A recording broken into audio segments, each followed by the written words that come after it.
Okay, good evening, everyone. I would like to call the Township of Wainfleet Council meeting November 3rd, 2020 to order, and we will be able to play the national anthem. National anthem now, please.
Okay, thank you.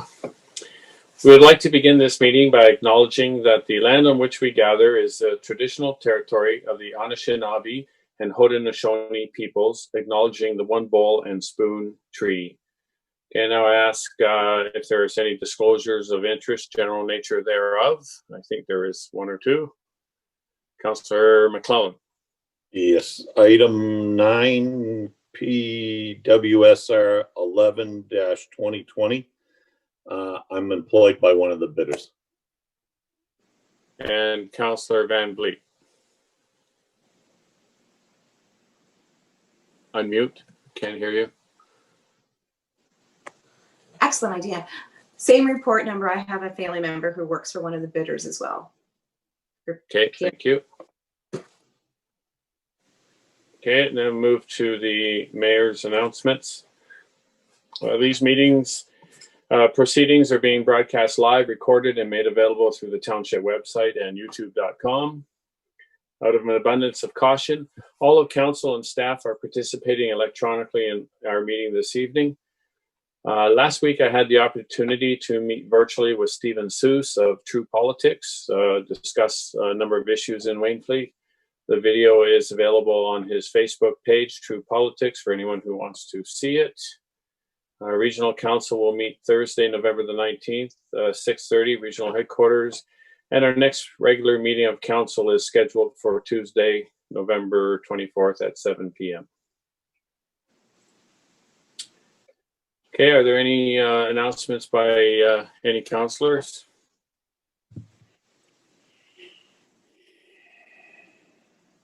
Okay. Adoption of the previous council minutes. Are there any comments, corrections for the regular meeting of the council held October the 13th? Okay, seeing none, that announce the motion that the minutes of the regular meeting of council held October 13th, 2020 be adopted as circulated. A mover and a seconder for that, please. Councillor McClellan and Councillor Gilmore. Any discussion on that? Okay, seeing none, and we'll do a recorded vote. Councillor Van Vliet. In favor.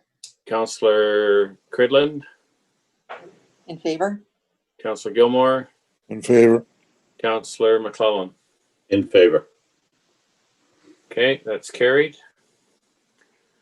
We do not have any delegations listed on the agenda tonight, so we move right into our staff reports and recommendations.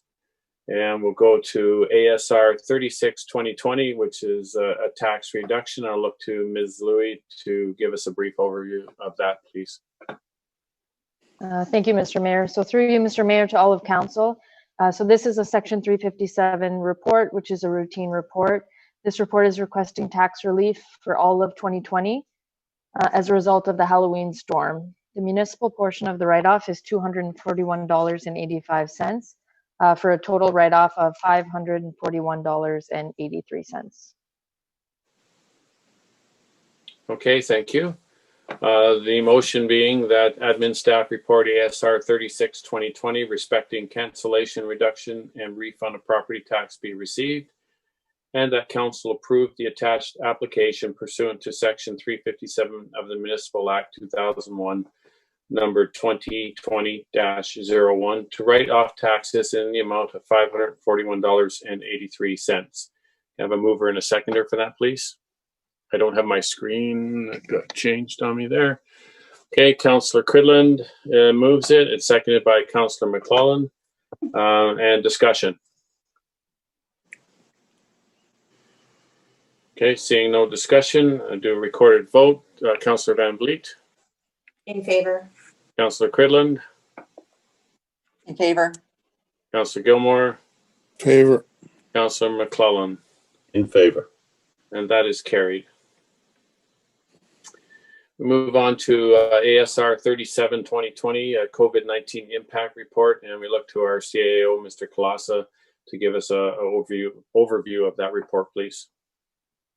Thank you, Mr. Mayor. Through you to council. This is our regular COVID update report, providing information about the latest news. Of course, it was written last week, so we've actually had some new announcements coming down from the province, but those will be the subject of further discussion at our next meeting. The real focus of our report this month includes the fact that the arena continues to operate. It opened effective October 3rd, and we've been successful in maintaining operations under the new normal in accordance with our operating procedures that we've established in accordance with provincial guidelines and in conjunction with user groups and groups that access the facility.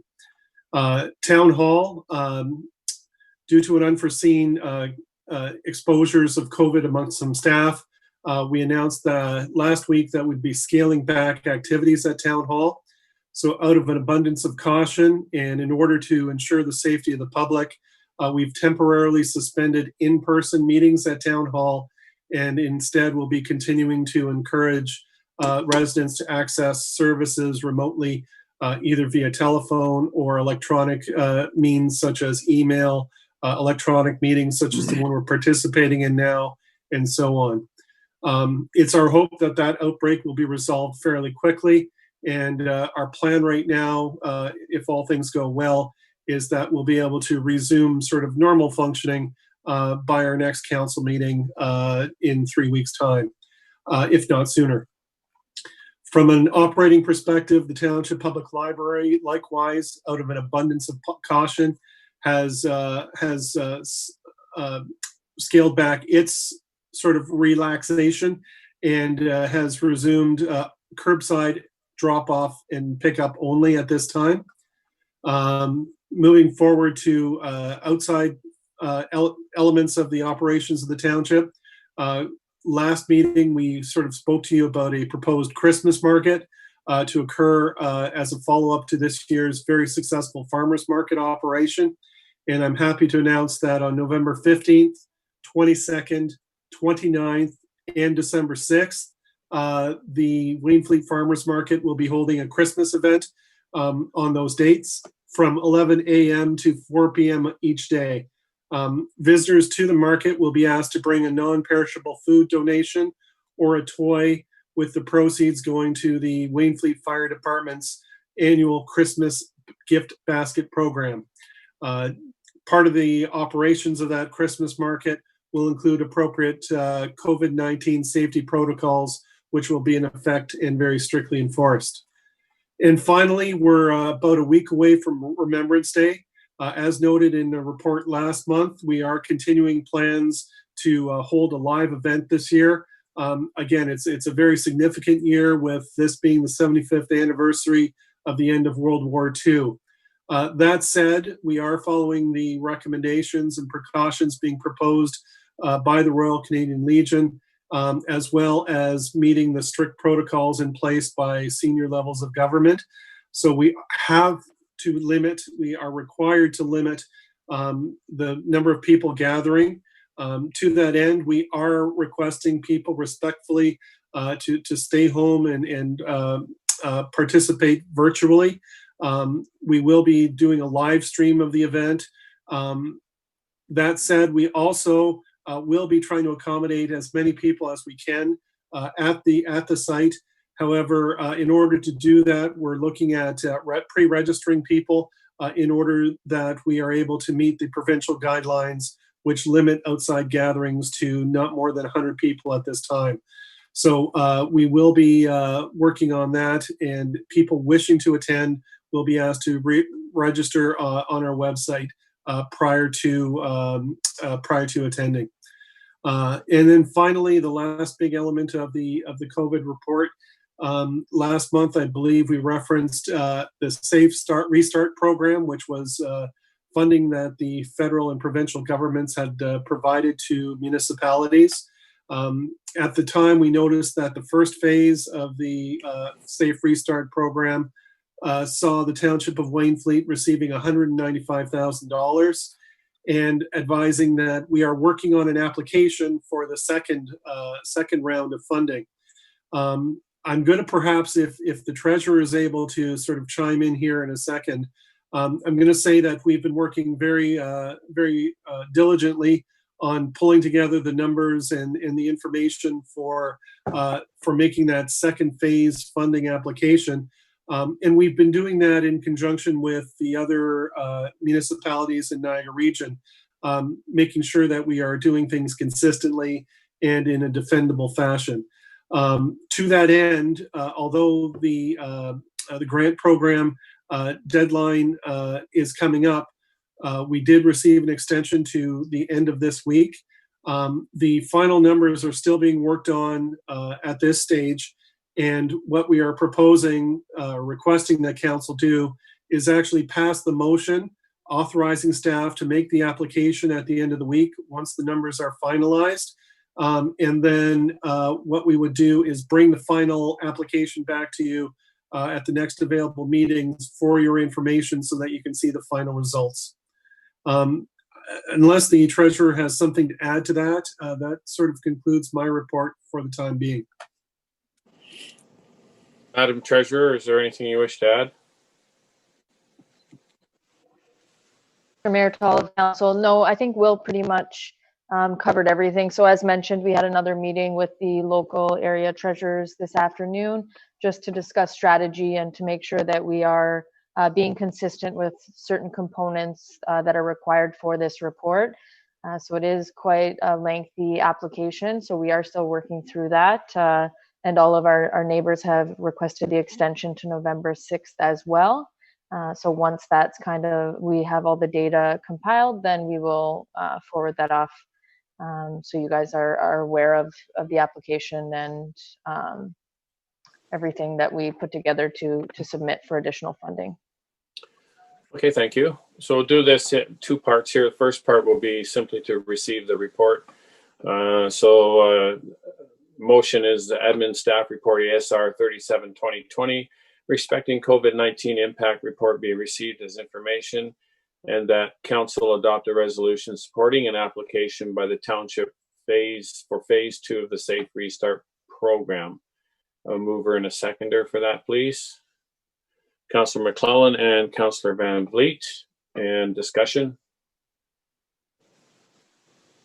Councillor Cridland. Thank you. Thank you, through you, Mr. Mayor. Just going back to one of the items was the registering online for the November 11th. Obviously, we would take applications or registrations by phone as well. So whatever method they could reach, they could actually drop off a note and we'd be happy to accept that as their registration. I just don't want to leave anybody out from that process. Thank you. Through you, Okay, Mr. Mayor, that's correct, Councillor. My apologies for misspeaking. The primary information will be available on our website so that the public can see it, but we will certainly accept telephone calls. We will certainly accept written requests dropped off as well. So, yes.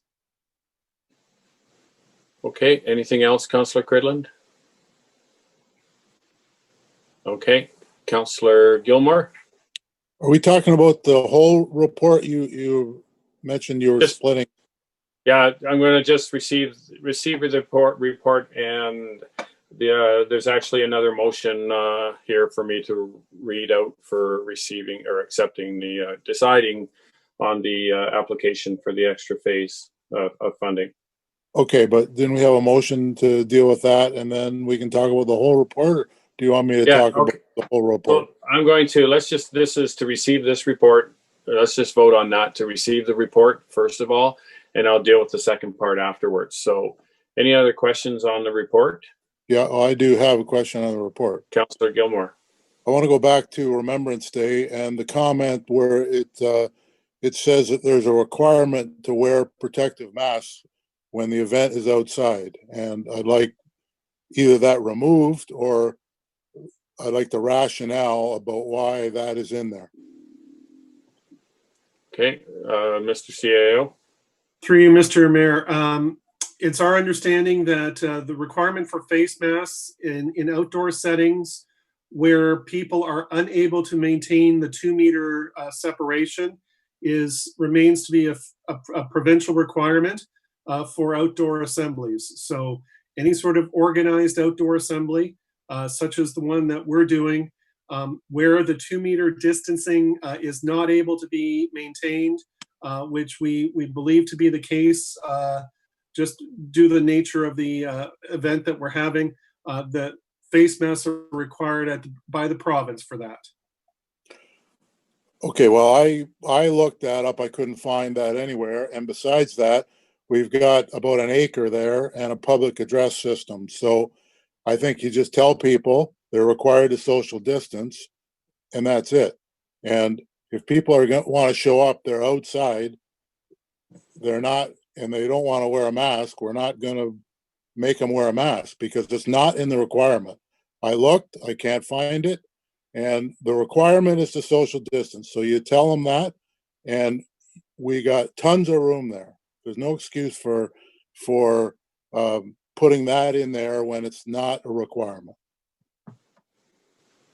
Okay, perhaps we could just, the province all along has said you don't require a mask if you can maintain the 2-meter distance, but if you cannot maintain the 2 meters, then please wear a mask.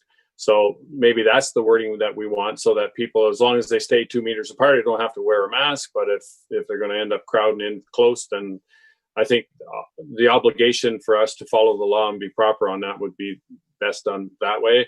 And also that meets Councillor Gilmore's needs. I think that it would, you can just, as long as I stand off by myself, my group over here, we don't have to wear a mask. So perhaps we can change that. Is that, Councillor Gilmore, does that work? Yeah, as long as you make a statement that you're required to social distance. If you don't want to social distance, wear a mask. If you want to wear a mask, no problem, wear a mask. Yeah. But when it's not a requirement and it's outside, we shouldn't be making people do stuff that's not required when it's outside. And when there's an acre of land to spread people out, and we're doing it via a PA system. So there's no excuse not to be able to hear, not to be able to see, none of that. Okay, that's an excellent point, and we'll make that change, Will. Okay, thank you. Any other discussion? Okay, just to receive the report for information then, I'm a mover and a seconder. Councillor McClellan and Councillor Van Vliet. Okay, and we've had the discussion. And now vote. Councillor McClellan. In favor. Councillor Gilmore. Favor. Councillor Cridland. Favor. And Councillor Van Vliet. In favor. Okay, thank you. That's carried. now to move on to the second part of it, supporting the application for the Phase 2 funding. And the motion is as follows: that the Council of the Township of Wainfleet has assessed and considered the current and projected 2020 financial situation of the municipality and specifically requests provincial funding under Phase 2 of the Safe Restart Program municipal operating funding, on the basis that the funding provided to the Township of Wainfleet under Phase 1 of the program is not sufficient to address the township's 2020 COVID-related operating pressures, and that staff be directed to make application to the province of Ontario for funding assistance in this regard. I have a mover and a seconder to put that on the floor, please. Councillor McClellan, seconded by Councillor Cridland, and discussion. Okay, no discussion. I have a recorded vote. Councillor Gilmore. Favor. Councillor McClellan. In favor. Councillor Cridland. In favor? And Councillor Van Vliet. In favor. And that is carried. Thank you. We'll move to the drainage staff reports. Agreement on share of assessment. And Mr. Jemison, would you like to give an overview of your report, please? Yes, thank you. Through you, Mr. Mayor. So drainage staff report number 6 is an apportionment agreement completed under Section 65 of the Drainage Act. It allows us to keep up to date with the parcel and boundary adjustments so that we can maintain the assessment schedules for fair and equitable billing. Okay, thank you. So the motion before us is that the drainage staff report DSR 006-2020 respecting apportionment agreement be received, and that the agreement on share of assessment attached here to as Appendix A be approved. Mover, seconder, please. Put that on the floor. Councillor Van Vliet and Councillor Cridland, and discussion. Okay, I see no discussion. Recorded vote. Councillor Van Vliet. In favor. Councillor Cridland. In favor? Councillor Gilmore. In favor. And Councillor McClellan. In favor. Okay, thank you. That is carried. Move on to drainage report 007-2020 regarding the Bridgewater drain. And Mr. Jemison, would you like to give an overview of that, please? Yes, thank you. Through you, Mr. Mayor. So this staff report is recommending the scheduling of the meeting to consider for the Bridgewater municipal drain. Council appointed Spreed engineers to complete the Section 78 report back in May of 2019. There were several meetings held with the public, including on July 29th, 2019, where we discussed the project, and then the preliminary design and costs were brought forward to the landowners in February of 2020. Following a few other meetings with the major landowners, the engineer took the feedback and developed the report as you see it now. So that report was submitted to the township in March of 2020. Typically, the Drainage Act requires that the meeting to be considered needs to be scheduled within 30 days of filing of the report, but due to the emergency situation, we've held off until this time. So the meeting to consider provides the engineer an opportunity to discuss the project and then provisionally pass a bylaw to move the process along and schedule the court of revision. So the recommendation is that we direct staff to advance the Bridgewater drain to that meeting to consider stage. Okay, thank you. So the motion be that drainage staff report 007-2020 be received, and that staff be directed to advance the Bridgewater drain engineers report to that of the meeting to consider on November 24th, 2020, as per Section 41, Chapter D17 of the Drainage Act 1990. A mover and a seconder for that, please. Councillor McClellan and Councillor Van Vliet, and discussion. Councillor McClellan. Just one quick question. So they would be limited to 100 people, or I don't know how many landowners are involved in it, and how's that going to work? Through you, Mr. Mayor. So originally, when we were discussing holding this meeting last month, I was hoping to do it in person and online, as we had done for the beach meeting and another drain meeting. But this can all be done virtually. There's 42 properties, 38 landowners, and our best attended meeting had 11 attendees. So I suspect we'll be able to meet that threshold. Yeah, you should have no problem. Okay. Okay, any other discussion, questions? Councillor Gilmore. So through you, Mayor, just to clarify, so Mark, you're gonna hold a in-person meeting then? Because you don't anticipate more than a dozen or so people? Through you, Mr. Mayor, it will be held at the normal council meeting of the next November council meeting, and it would be virtual at this stage. So I'm just confused there. Yeah, me too. We're only going to have a dozen or so people show up. We're well within the threshold of under 100. I'm confused as why we would have to do that virtually. Mark?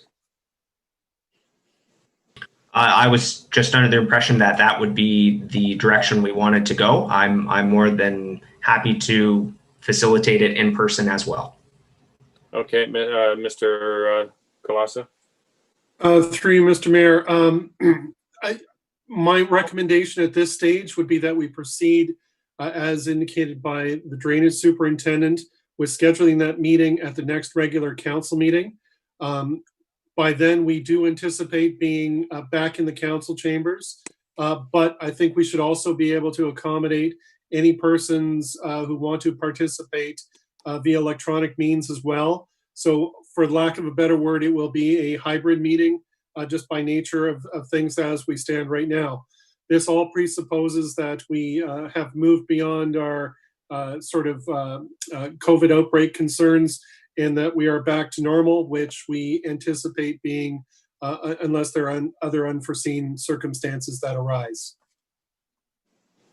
Okay, any further questions on that? That seems should be able to meet our needs in person and or virtually, depending whichever suits yourself. Okay, motion is read. Discussion. Any other discussion? Okay, seeing none, I do the vote. Councillor McClellan? In favor. Councillor Gilmore? Favor. Councillor Cridland? Favor. And Councillor Van Vliet? In favor. And that is carried. Move on to our fire staff reports. I'll look to the chief to give an overview of his report, please. Good evening, Mr. Mayor, members of council. This evening's report is covering the compressed air breathing system. As council will remember, during the SCBA project, there was sufficient funds estimated that we could cover off this part of the project as well, removing it from the fire station project. Council provided direction to staff to conduct an RFP, which we've done. We formed a committee, and each committee member evaluated the RFP submissions independently, and we've put together the list of evaluations there. So the request, the lowest bidder, also based on our grading requirements, was also the successful proponent. So Valen out of Burlington at a cost of $59,917.40, not including HST. Given the approved budget of $399,000, that also falls under budget, which allows us to place the fit tester and some of the accessories that the SCBA committee had originally removed from the project when they identified that the compressor was a a higher priority in the program. So this report is requesting that we proceed with the purchase of the compressor and fill station, and that council also authorizes the fire chief to move forward with the remaining parts of the project, provided that it falls within the budget. Okay, thank you. So the motion before us this evening, Fire Staff Report 16-2020, respecting Stage 2 of the 2020 capital project, compressed breathing air system, be received for information, and that Council approve the supply and installation of a compressed breathing air system, complete with breathing air compressor, fill station, cascade storage cylinders, and all required accessories from Valen at a cost of $59,917.40, not including HST.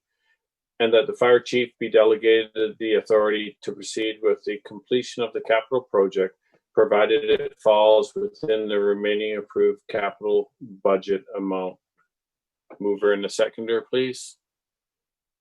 Councillor Van Vliet and Councillor Gilmore. And discussion. Any discussion? Okay, seeing none, do a recorded vote. Councillor Cridland, In favor? Councillor Van Vliet, In favor. Councillor McClellan, In favor. and Councillor Gilmore. In favor. And that is carried. Okay, moving on to planning staff report, PSR 10-2020, removal of holding symbol file number Z02-2020W. And we look to our planner, Ms. Ivins, to speak to that, please. Thank you, Mr. Mayor. Through you to all of council. The planning department has received an application from Mark and Jeanette Grambois to remove the holding symbol for a vacant lot on Deeks Road South. The applicants intend on constructing a single detached dwelling and an accessory building on the property. The property is located on the west side of Deeks Road South, approximately 199 meters south of Lambert Road, and is zoned rural A4 with a holding provision. The zoning was approved with the holding symbol to indicate that development could not occur on the property until a noise study was completed to the satisfaction of the Township of Wainfleet. And this requirement was due to the property's proximity to the rail yard located on the north side of Lambert Road. So the applicants provided a noise feasibility study prepared by HGC Engineering. And staff have reviewed the study and accept the findings and recommendations. So I have no objection to the removal of the holding symbol, and I have recommended that bylaw 41 be enacted by council this evening to remove the holding provision. And by enacting that bylaw, the applicants will be able to proceed with the building permit application. Okay, thank you. So the motion being that planning staff report PSR 10-2020 be received, and that council enact an amending bylaw to remove the holding H symbol for the development of lands described as concession 5 part lot 10 RP 59R 11370 part 2 in the Township of Wainfleet attached as Appendix B. Mover and a seconder for that, please. Councillor McClellan and Councillor Gilmore, and discussion. Councillor Van Vliet. Through Mr. Mayor to Sarah. So this is a house being built down by the train tracks, right? That's correct, yes. Okay, so I know we've had noise complaints before for people about the trains. Do these people who are building the house know the trains are there? Yes, so we had a pre-consultation meeting, or even before they purchased the property, the planning technician had consulted with them to advise them of the zoning and why there was a hold on the property because of potential noise and vibration impacts from the rail yard operation. So they're fully aware that that is in the vicinity of their property, and the findings of the noise study indicate that a standard building facade meeting the building code requirements would be sufficient insulation for indoor activities to buffer them from noise impact. The study also didn't require any berming or any sort of landscaping to buffer any noise from the rail yard.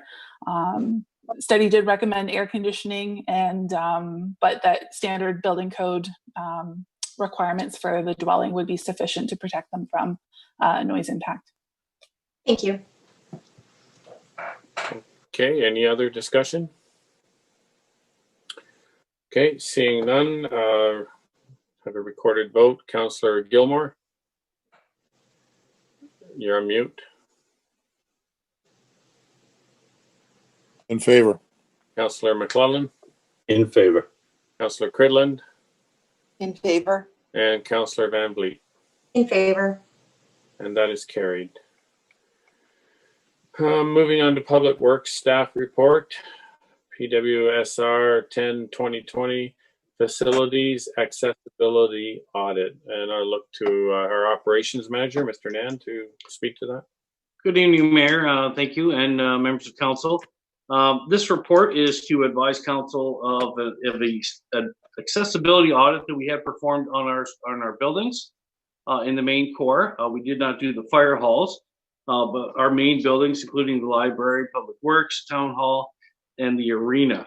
The township staff have been doing renovations on and off, going now for 5 years, and we've considered ourselves during that process to always upgrade our AODA standards and accessibility standards for those Ontarians with disabilities. This report, because we are not, or put this way, I'm not an expert in accessibility standards, and standards have changed as time went on. We've decided to do a full feasibility study to see where we are slightly behind the times as far as some of the accessibility in our buildings. Part of the process was really nice to see. We actually did have a member join us that did have mobility issues, one of the auditors, and she also did the study for us back in 2012. And she helped the town set up our accessibility policies. She was very impressed on the changes that we have made over the past few years. But again, we're falling slightly short on some of the areas. And a lot of that has to do with the buildings themselves, the age of the buildings and construction and the buildings themselves. So we're pleased to do that. I mean, the unfortunate part is it does still fall short, and financially, if the audit may shock you slightly, or if not greatly, the number and the volume that's still involved. But the number that's in the report basically is a full sum to bring everything up to full standards. Our buildings are at the age where technically we're not required to bring them up to standard, but we do have to make accommodations for staff, for instance, that work in those facilities. So some of the price tags obviously are, the biggest one obviously was the elevator that is for the town hall, for the second floor and the basement area. But staff have come up with a plan to accommodate any staff members with mobility issues moving forward. That may include turning the conference room or the committee room downstairs into a lunchroom or potential lunchroom or breakout room for those with accessibility issues. But we do have a plan to do that. So some of the upgrades that were mentioned in the report, we don't think it's feasible in our town hall buildings. There are some of those things that, yes, they are, and as we move forward with some of our building renovations, we will include them as part of those projects.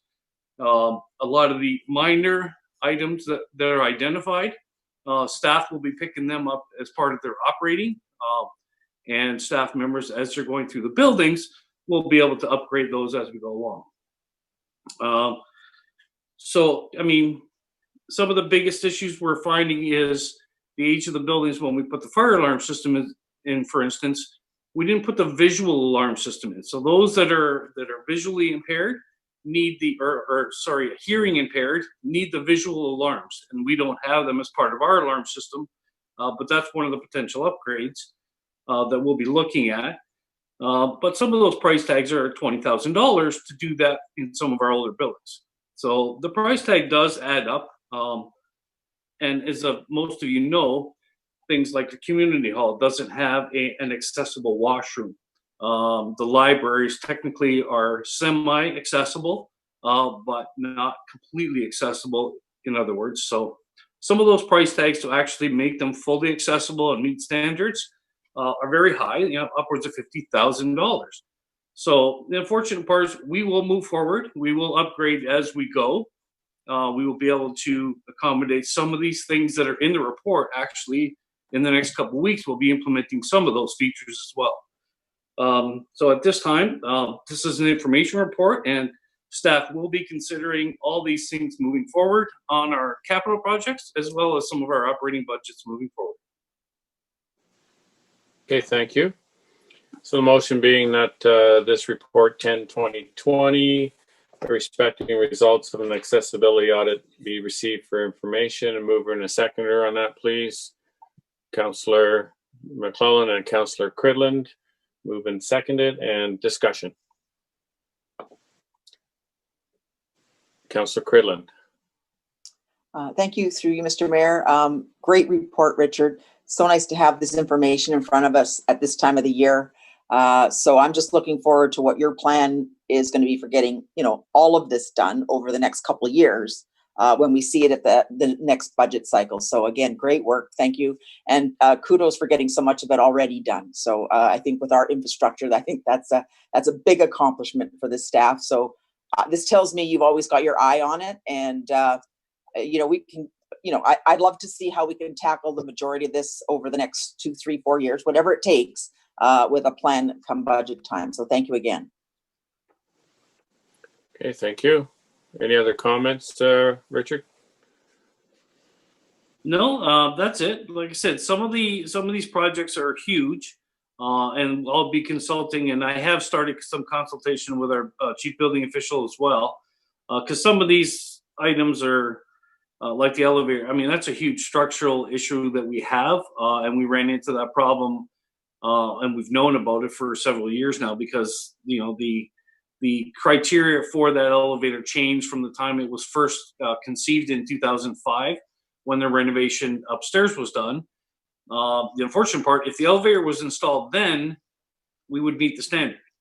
But now, in order to meet the standard, we don't have the capability of putting it inside Town Hall anymore. So we've got some structural issues that we have to go through and get some advice as we go along, and see if that's something we're going to do. Or like I said, we've always got the plan. Staff have always developed a plan that we will accommodate staff no matter what. And if it's, for instance, a staff member, say on the second floor, that all of a sudden becomes having mobility issues, then we'll relocate them to the main floor. That's where the accessible washrooms are. That's where the wheelchair ramps are. Everything is accessible from the main floor, and we will be able to accommodate them no matter what, how we plan on doing it. So we move things around, we move offices, whatever we need to do to accommodate, we will be able to do that moving forward. An interesting point here, I thought of this before, was that, I'm not making a statement in any direction here, but if the fire chief and the deputy chief are gone and located in a fire hall, for example, if staff from upstairs has to be moved to downstairs, then there's 2 more office spaces there. It's far cheaper to do something like that than it is to spend $540,000 on an elevator, which I just can't see happening at all. So there's other options available. So thank you, Richard. That's on the floor. And so any other discussion? Okay, I look for a vote. Councillor to just receive this for information. Councillor Gilmore. Favor. Councillor McClellan. In favor. Councillor Cridland. Favor. And Councillor Van Vliet. In favor. Okay, and that is carried. Thank you. We move on to the Public Works Report 11/2020, Ellsworth Road right-of-way shoreline protection award of tender. And Mr. Nan, speak to this, please. Before, Mr. Mayor, before Richard That number speaks to 9. this, I think we have 2 members of council who've declared an interest with respect to this item. So if those members of council could please mute their microphones and turn off their cameras, then the remaining members of council in attendance will be able to participate in the debate. Thank you for catching that for me, Will. And Mr. Nan, we look for you to speak to that, please. Thank you, Your Worship and members of council. This is one of the projects that we planned on and was a result of the Halloween storm that we had. The Ellsworth right-of-way was a section of shore wall protection that the township has been maintaining over the years. And unfortunately, during the Halloween storm, took a major hit, and it collapsed the majority of that shore wall. This project, because it was in such a volume, we actually consulted with a coastal engineer to redesign the shore wall protection because it wasn't in a state of repair anymore, and then it had to be basically reconstructed. So we, through council support, we went out for consulting, and the consultant came back with the design. We have since got approvals from the DFO, which just came in yesterday. We're still awaiting approvals from the NPCA, but we're expecting them shortly. So we decided to go out for tender based on the design and the construction that was designed by the engineer. We had 3 bidders at the time of the opening of the tender, and the results are in the report. And we recommend that we do award it to the lowest bidder. Okay, thank you. So a motion that PWSR 11-2020 respecting results of the tender for the Ellsworth Road shoreline protection be received, and that council award the project for the repair of the Ellsworth Road shoreline protection to Rankin Construction Incorporated in the amount of $192,550, excluding GST. Mover and a seconder to put that on the floor, please. Councillor Cridland and Councillor Gilmore. And discussion. Councillor Cridland. Thank you. Through you, Mr. Mayor, to Richard. Richard, it's you probably covered this, but in terms of timing, once again, we find ourselves in storm season. What does our township anticipate for being either complete, being safe, whatever you can give us in terms of what the plan is short term on that work? Thank you. Through your worship, I did reach out to the contractors to advise them of the tender results. So I believe the contractors have been working diligently, and some of these contractors have been doing a fair bit of work along the lake, so they're very experienced on timing, etc., as well as materials. I believe that I should be able to, I'm not going to say coerce, but maybe nudge the NPCA slightly due to timing and because of the November storms.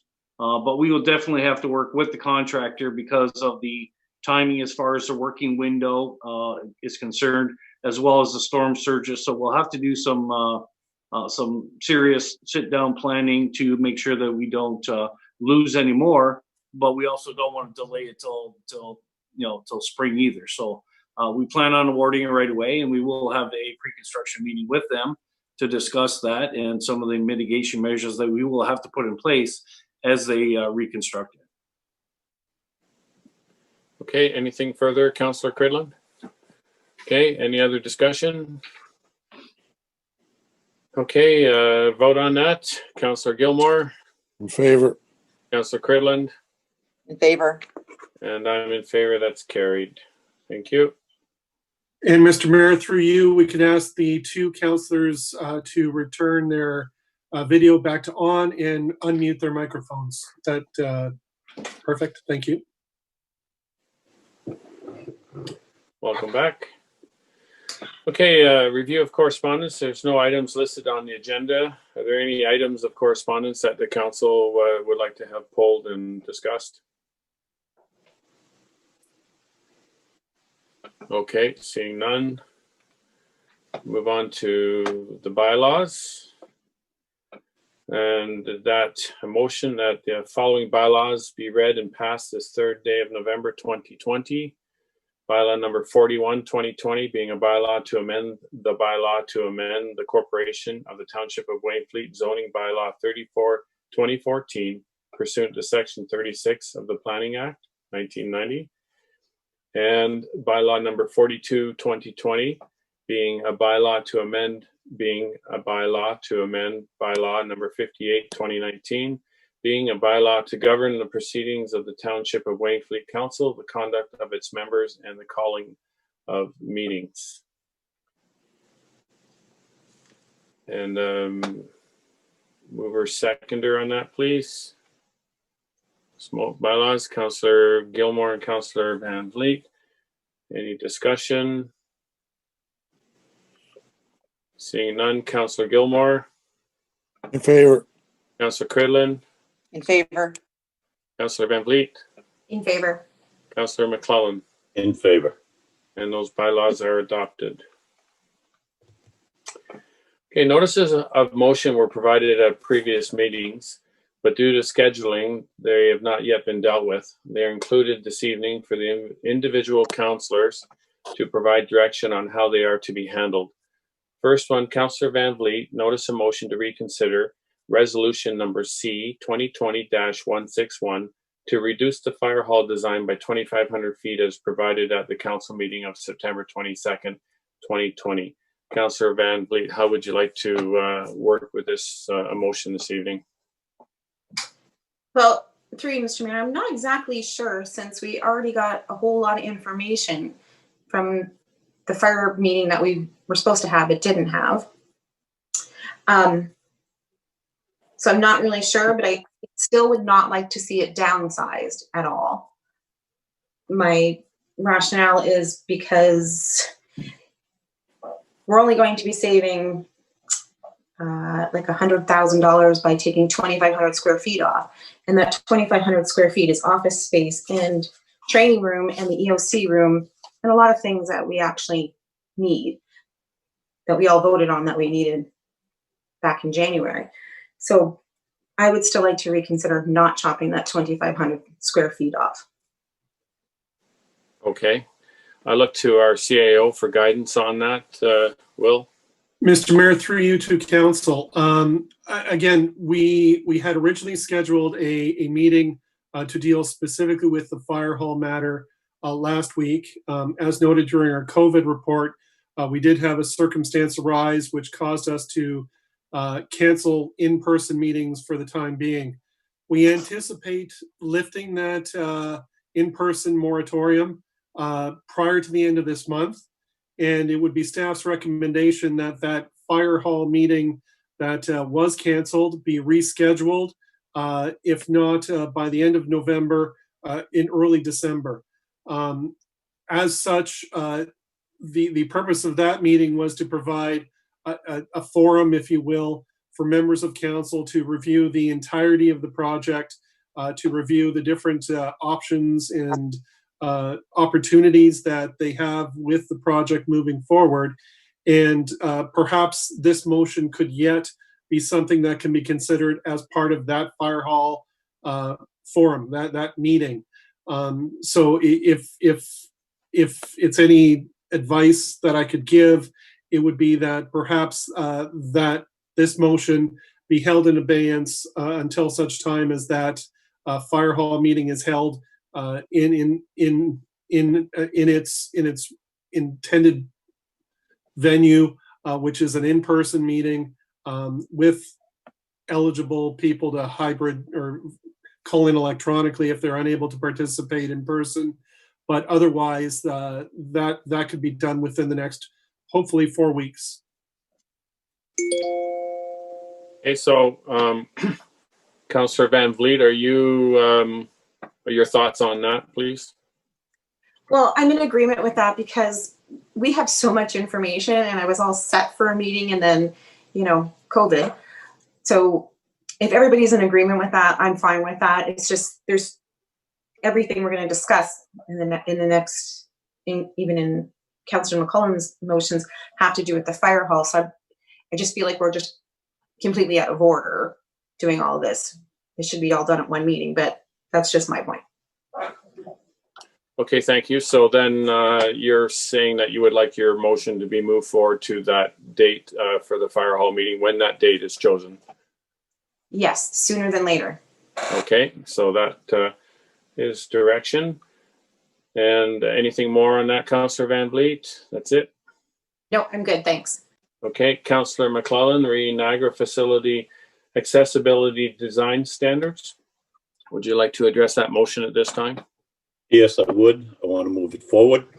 If you want me to read it to you, I'll read it to you. I read it once before.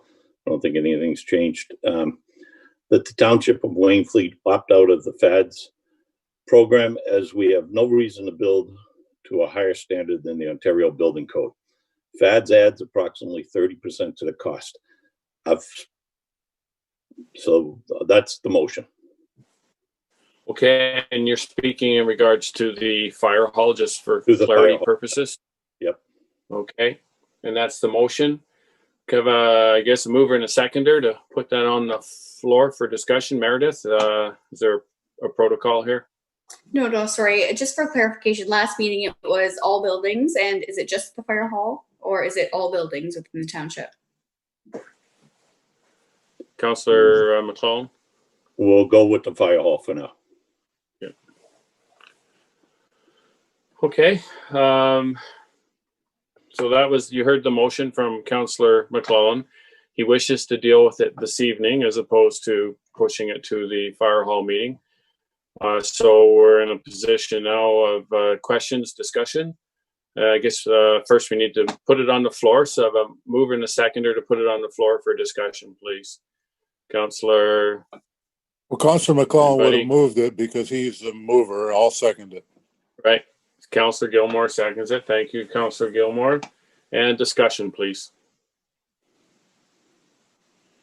Councillor Cridland.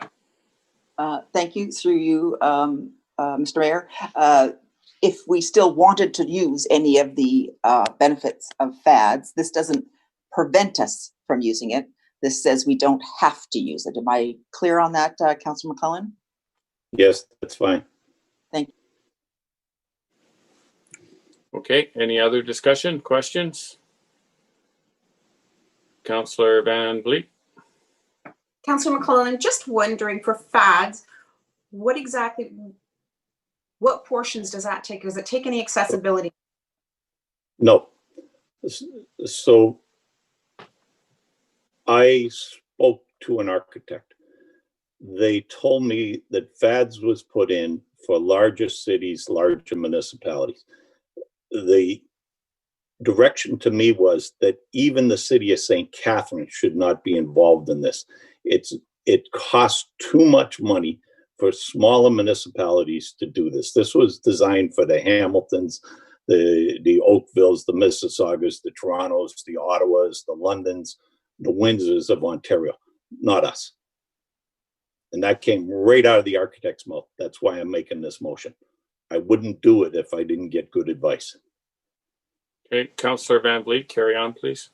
Yeah, I just wanted to confirm that I did read the 102 pages of FADS, and it does go over and above the AODA, which is good because I'm all for accessibility.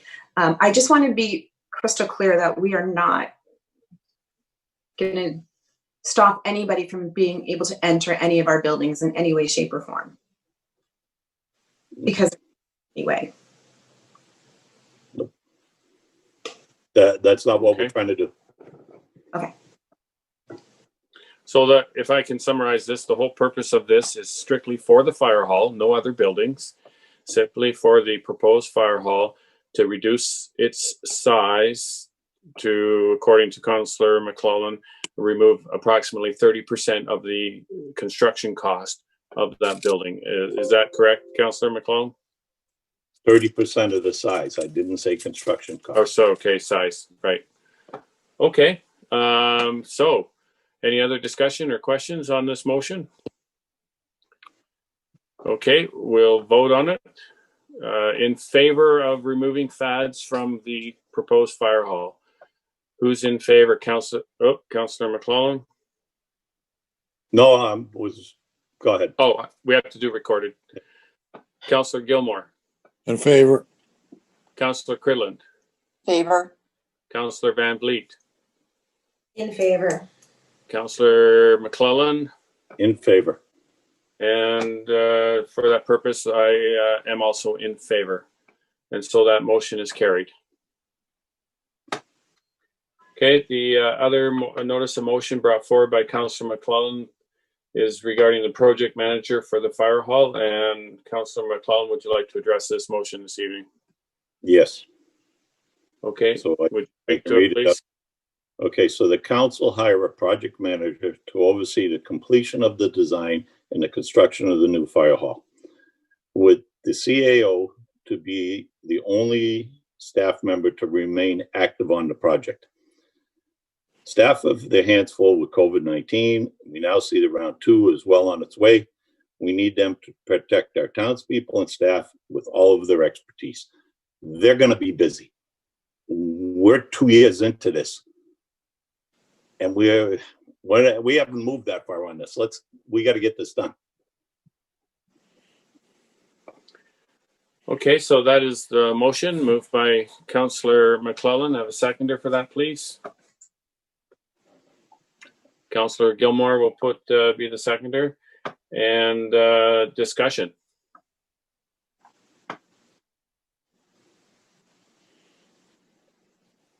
Any discussion? Oh, Councillor Van Vliet. Through you, Mr. Mayor. I just totally not going to agree with this for a few reasons. Our staff has done an excellent job at this, and our staff is not the reason why this is not progressing. Every time we've asked them for a report, they have come back with more information than what we've asked for. And I know I've done some research myself on how much a project manager is going to add to the cost. And just to do the arena, there was a project manager, and that was a very large cost. I don't see the point in hiring a person to come in to oversee the work that's already done. That the staff has put hours and hours and months and years into getting this fire station built. I don't think that we need to hire somebody else to throw more money at it. We've already spent, I think, $150,000 consultants fees since this first started in 2000. I can't remember. I just think it's an extra cost that we don't need to burden the taxpayers with. Okay, thank you. Any other comments on that? So I do have a comment, yes. So when I looked at the reports that came out on the 2 fire stations between option 1 and option 2, this is savings of $179,000 it shows. But if I go through them line by line, we pick up a cost in option 8, which is the smaller size, for 100 and where is it now? It is $164,880 that wasn't in the other one. So I don't know if we're getting all the information we're supposed to get. I want somebody, and we are nowhere close when I start finding mistakes like that Mayor, in the report. So I just want to get this done. Okay, thank you, Councillor McClellan. Councillor Van Vliet. A point of order, we really shouldn't be discussing option 8 because we haven't brought option 8 to the table yet. Okay, thank you. That's noted. So the motion is, let's stick to the motion, was to have a project manager hired. So any other discussion on this? Councillor or Mr. CAO, please. I'll defer to the councillors first. Just I just want to add a closing thing before your vote, but please let the councillors. Okay, Councillor Cridlin, you had your hand up. Yeah, thank you through you, Mr. Mayor. I see this as a way for us to actually help us get it on time and on budget. So I think it'll be money well spent. That's my comment. Thank you. Okay, is there any discussion? Councillor Gilmore. Yeah, I would concur with Councillor Cridlin. I think that it will likely save us more than it's going to cost us in the long run. And I certainly would defer to Councillor McClellan's personal level of expertise as far as building things and having contact with people who build things. And so I think this is, in the long run, cheaper and going to be cheaper and a better way to go. Okay, thank you. Mr. CAO. Through you, Mr. Mayor, to council. And again, I don't want to derail or in any way curtail any discussion on this option. But again, we do know that we are going to be having a fire hall meeting coming up in the near future. And again, I guess the question or the suggestion I would make to council is this an item of discussion that can be sort of undertaken at that meeting in conjunction with all the different options, all the different elements of the project in front of you, as opposed to sort of a piecemeal approach? Again, council has every authority or every ability to certainly make this call this evening. But it is also an item of, or a component of the project that you'll be reviewing in a couple weeks' time anyway. And is it something that could be dealt with in one complete group? I throw that out for your consideration. I don't in any way mean to interfere or influence your vote or your discussion. Okay, comments on that, please? Anybody? Councillor McClellan? As far as I'm concerned, we're at the point now. Let's do it and get it over with. Okay. Councillor Van Vliet? I like Will's idea. If we're going to be talking about it, we should be talking about it at the fire hall meeting. It pertains to the fire station. We should be talking about it then. We keep doing this. Do a piece here, do a piece here, do a piece there. And we're just not going anywhere. It's very frustrating. So you're wanting to refer to the next meeting? I would prefer it. We do everything in lump sum that has to do with the fire station. It's there. We're in a room together. We can speak to each other. It's much easier to read a room than it is to read a video screen. Yes. So, Mr. CAO, if that is an official request for referral, how does that, if it is, how does that work? Through you, Mr. Mayor, if the councillor wishes to make it a referral motion, again, the mover, seconder, a vote. If there is a vote for referral, then it gets referred. If the vote does not carry, or if you can't get a seconder, then the original motion that's on the floor, which is the notice that Councillor McClellan has given, can proceed, and you can vote on that this evening as originally scheduled. Okay, so Councillor Van Vliet, are you making that formal motion to refer it? This is a question through you, Mr. Mayor, to Will. Will, what if I just, can we defer it to the fire hall meeting, the fire station meeting? Through you, Mr. Mayor, same sort of process. You still have to vote on it. And if a majority of the council is willing to defer it or refer it, then it gets deferred or referred. If the majority does not support it, then we're back to the original motion on the floor, which is to proceed with the project manager right now. Okay, so it's just wording. So pick a word, and yeah, I'd rather see it at the fire station meeting. Okay, so Councillor Van Vliet is making a motion to refer it to the fire hall meeting for discussion there, to be all inclusive with all the other discussion on the fire hall. Is there a seconder for that motion? I'll second that motion. Councillor Cridland? I think that I just asked for a point of order, whether the chair can second a motion. That's to Will, please.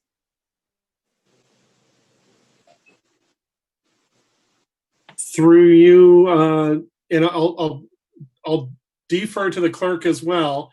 It is not a normal process, certainly, but I'm not aware of any stipulation in the procedure bylaw that prohibits the chair from participating in that way by either seconding or by voting, for example. They are a member of the assembly and should have all the rights of any other member of the assembly, but they have the added responsibility of chairing the meeting.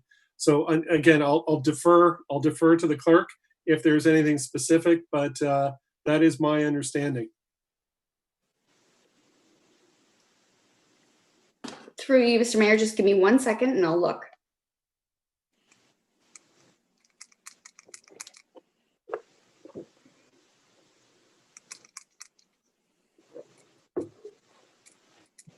Yeah, my understanding is that it, as what you said, Will, I'm still a voting member of the group, of the elected council. So that's my understanding as well. So.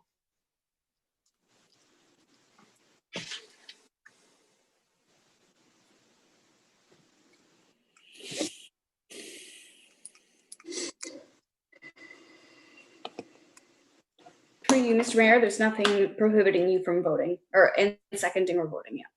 Okay. So that motion to, what did we choose? Refer to the fire hall meeting has been moved and seconded. Any discussion? Okay, we'll vote on that. Councillor, to refer it, Councillor Gilmore. Opposed. Councillor Cridland.